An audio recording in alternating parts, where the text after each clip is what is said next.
Hey guys welcome back to my channel vlogs with Ankita. So ಇವತ್ತಿನ ಹೊಸ ವೀಡಿಯೋದಲ್ಲಿ ನಾನು ಕನ್ನಡ ಫಿಲಮ್ ಇಂಡಸ್ಟ್ರಿ ಬಗ್ಗೆ ಇನ್ನೊಂದು ಹೊಸ ಅಪ್ಡೇಟ್ನ ತೊಗೊಂಡು ಬಂದಿದ್ದೀನಿ. ಹೋಪ್ ನಿಮ್ಮೆಲ್ಲರಿಗೂ ಈ ವಿಡಿಯೋ ಇಷ್ಟ ಆಗುತ್ತೆ ಅಂತ ಅಂದ್ಕೊಂಡಿದ್ದೀನಿ. ಇಷ್ಟ ಆದರೆ ಒಂದು ಲೈಕ್ ಮಾಡಿ, ಹಾಗೆ ಚಾನಲ್ಗೆ ಸಬ್ಸ್ಕ್ರೈಬ್ ಮಾಡ್ಕೊಳ್ಳೋದನ್ನ ಮರಿಬೇಡಿ. ಸೊ ನಮ್ಮ ಕನ್ನಡ ಫಿಲಮ್ ಇಂಡಸ್ಟ್ರಿಯಲ್ಲಿ ಗೋಲ್ಡನ್ ಸ್ಟಾರ್ ಅಂತ ಹೆಸರು ಮಾಡಿರುವಂಥ ಗಣೇಶ್ ಅವರು, ಸೊ ಅವರ ಹುಟ್ಟುಹಬ್ಬ ಬಂದು ಜುಲೈ 2ನೇ ತಾರೀಕಿದೆ. ಅಂದರೆ ಇವತ್ತು ಜುಲೈ 1ನೇ ತಾರೀಕು, ಸೊ ನಾಳೆನೇ ಅವರ ಹುಟ್ಟುಹಬ್ಬ ಇದೆ. ಸೊ ಇತ್ತೀಚಿನ ಕಾಲದಲ್ಲಿ ಸಾಕಷ್ಟು ಜನ ಸೆಲೆಬ್ರಿಟೀಸ್ಗಳು ಅವರ ಹುಟ್ಟುಹಬ್ಬದ ಆಚರಣೆಗಳನ್ನ ಮಾಡ್ತಾನೇ ಇಲ್ಲ.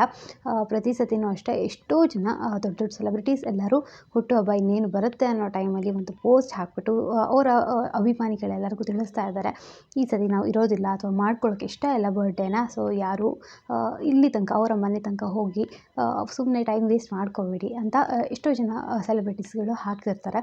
ಸೊ ಅದೇ ಥರ ಇವಾಗ ನಮ್ಮ ಗೋಲ್ಡನ್ ಸ್ಟಾರ್ ಗಣೇಶ್ ಅವರು ಕೂಡ ಹಾಕಿದ್ದಾರೆ ಒಂದು ಪೋಸ್ಟ್. ಸೊ ಜುಲೈ 2ನೇ ತಾರೀಕು ಅವರು ಬೆಂಗಳೂರು ಅವರ ನಿವಾಸದಲ್ಲಿ ಲಭ್ಯವಿಲ್ಲದೆ ಇರೋ ಕಾರಣ ಅವರು ಈ ವರ್ಷ ಕೂಡ ಅವರ ಹುಟ್ಟುಹಬ್ಬನ ಅವರ ಫ್ಯಾನ್ಸ್ ಜೊತೆಗೆ ಎಲ್ಲರ ಜೊತೆಗೂ ಸೆಲೆಬ್ರೇಟ್ ಮಾಡ್ಕೊಳ್ಳೋಕೆ ಆಗೋದಿಲ್ಲ. ಅದಕ್ಕೋಸ್ಕರ ಎಲ್ಲರೂ ಅವರ ಅಭಿಮಾನಿಗಳು ಯಾರೆಲ್ಲ ಇದ್ದಾರೆ ಅವರೆಲ್ಲ ಅವರು ಇರುವಂಥ ಸ್ಥಳದಲ್ಲೇ ಅವರಿಗೋಸ್ಕರ ಒಂದು ಆಶೀರ್ವಾದ ಮಾಡಿ ಅಂತ ಹೇಳ್ತಾ ಅವ್ರ ಮನೆ ಹತ್ರ ಎಲ್ಲ ಬಂದು ಸಮಯನ ವೇಸ್ಟ್ ಮಾಡ್ಕೋಬೇಡಿ, ಯಾಕಂದರೆ ನಾನು ಅಲ್ಲಿ ಲಭ್ಯ ಇರಲ್ಲ ಅಂತ ಅವರು ಒಂದು ಪೋಸ್ಟ್ ಮೂಲಕ ತಿಳಿಸಿದ್ದಾರೆ.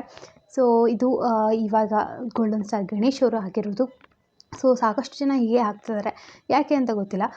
ಬಟ್ ಕೆಲವೊಬ್ಬರು ಜೆನ್ಯೂನಾಗಿ ಕೂಡ ಹಾಕಿರ್ಬೋದು, ಇನ್ನು ಕೆಲವೊಬ್ಬರು ಇಷ್ಟ ಇಲ್ದಿರ್ಬೋದು.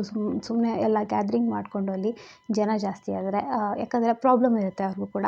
ಸೊ ಏನೋ ರೀಸನ್, ಒಟ್ಟಿನಲ್ಲಿ ಈ ಸತಿ ಕೂಡ ಅಷ್ಟೇ ಗಣೇಶ್ ಅವರು ಅವರ ಹುಟ್ಟುಹಬ್ಬನ ಸೆಲೆಬ್ರೇಟ್ ಮಾಡ್ಕೊತಿಲ್ಲ. ಸೊ ಯಾರೆಲ್ಲ ಅವರ ಅಭಿಮಾನಿಗಳಿದ್ದಾರೆ, ಸೊ ಅವರೆಲ್ಲರಿಗೋಸ್ಕರ ಈ ಒಂದು ಪೋಸ್ಟ್ನ ಅವರು ಹಾಕಿರುವಂಥದ್ದು. ಸೊ ಇದೊಂದು ಚಿಕ್ಕ ಅಪ್ಡೇಟ್ ಆಗಿತ್ತು ನಮ್ಮ ಕನ್ನಡ ಫಿಲ್ಮ್ ಇಂಡಸ್ಟ್ರಿ ಬಗ್ಗೆ. ಸೊ ಹೋಪ್ ನಿಮ್ಮೆಲ್ಲರಿಗೂ ಈ ಒಂದು ವಿಡಿಯೋ ಇಷ್ಟ ಆಗಿದೆ ಅಂತ ಅಂದ್ಕೊಂಡಿದ್ದೀನಿ. ಇಷ್ಟ ಆದರೆ ಪ್ಲೀಸ್ ಲೈಕ್ ಮಾಡಿ, ಕಮೆಂಟ್ ಮಾಡಿ, ಶೇರ್ ಮಾಡಿ, ಹಾಗೆ ನನ್ನ ಚಾನಲ್ಗೆ ಸಬ್ಸ್ಕ್ರೈಬ್ ಮಾಡ್ಕೊಳ್ಳೋದನ್ನ ಮರಿಬೇಡಿ. ರಕ್ಷಾ ಚಾನಲ್ ಕೂಡ ಹೋಗ್ಬಿಟ್ಟು ಸಬ್ಸ್ಕ್ರೈಬ್ ಮಾಡ್ಕೊಳ್ಳಿ. ಅವಳ ಚಾನಲ್ ರಕ್ಷಾ ರೆಡ್ಡಿ ಅಂತ. ಸೊ ಡೈಲಿ ವೀಡಿಯೋಸ್ ಹಾಕ್ತಿರ್ತಾಳೆ, ನಿಮ್ಮೆಲ್ಲರಿಗೂ ಇಷ್ಟ ಆಗ್ಬೋದು. ಸೊ ಮತ್ತೆ ಹೊಸ ವೀಡಿಯೋ ಸಿಗ್ತೀನಿ. ಹೇಳಿದ್ದೇನೆ, ಟೇಕ್ ಕೇರ್, ಬಾಯ್.